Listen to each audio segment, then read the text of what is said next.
Santé, maladie. Les pertes blanches. Les pertes blanches sont des pertes vaginales parfaitement naturelles chez la femme. Elles sont blanchâtres ou transparentes et surviennent dès l'apparition des premières règles jusqu'à la ménopause.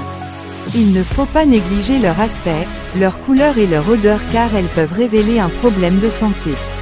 Que faire si elles sont trop abondantes? Liquides ou au contraire, crémeuses? Jaune, odorante.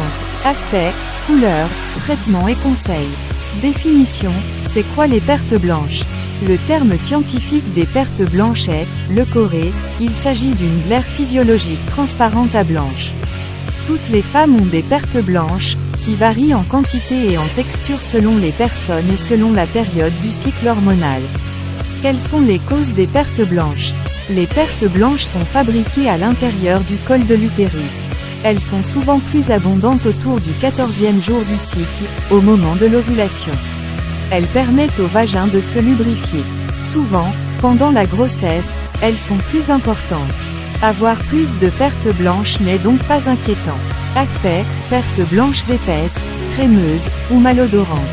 Les pertes blanches peuvent varier d'aspect. Elles peuvent être plus abondantes, colorées ou plus ou moins épaisses. Pertes jaunes, si elles deviennent jaunâtres, notamment associées à des brûlures ou démangeaisons, c'est le signe d'une infection. Pertes blanches laiteuses, si elles sont très blanches et ont l'aspect de lait caillé, cela peut être le signe d'une mycose. Pertes blanches odorantes, si elles deviennent verdâtres et ont une odeur désagréable, souvent associée à l'odeur de poisson, cela révèle un déséquilibre de la flore vaginale que l'on appelle vaginose. Les bonnes bactéries du vagin sont en trop faible nombre. Il peut également s'agir d'une IST comme une infection à trichomonas.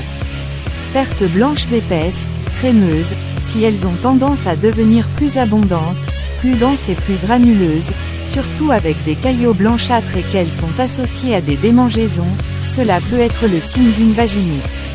Pertes blanches abondantes, les pertes varient en quantité en fonction des femmes. Cela dépend de la sécrétion d'œstrogènes. Si vous remarquez qu'elles sont très abondantes, qu'elles humidifient ou tachent vos sous-vêtements, parlez-en à votre médecin ou à votre gynécologue. Il peut s'agir d'une contraception mal adaptée par exemple. Si les pertes sont grisâtres et malodorantes, il peut également s'agir d'un déséquilibre de la flore bactérienne vaginale qui entraîne une vaginose par exemple. Quand consulter, si les pertes vous paraissent anormales par rapport à vos habitudes ou plus abondantes, n'hésitez pas à aller consulter. Sans vous alarmer, la plupart du temps, les modifications de la glaire sont dues aux changements hormonaux ou à une pathologie tout à fait bénigne. Si vous ressentez une douleur, une brûlure, des démangeaisons ou des odeurs anormales, allez consulter un professionnel de santé. Ne paniquez pas à l'idée d'une tumeur du vagin, elles sont très rares, d'ailleurs en général, elles n'entraînent pas plus de pertes blanches. Les personnes les plus à risque sont âgées. Pertes blanches pendant la grossesse, aspect, quand consulter. Quel traitement contre les pertes blanches? Il n'y a pas de traitement contre les pertes blanches, dans la mesure où elles sont naturelles.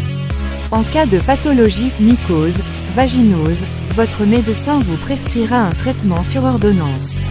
Il est important de ne pas trop se faire de toilettes intimes, 2 par jour maximum. Évitez les douches vaginales et utilisez de préférence un savon au pH neutre. Il est également conseillé de porter des sous-vêtements en coton. Merci de télécharger l'application Goo sur Play Store pour avoir plus de conseils pour le bon développement de votre santé et celui de vos enfants. Le lien dans la description.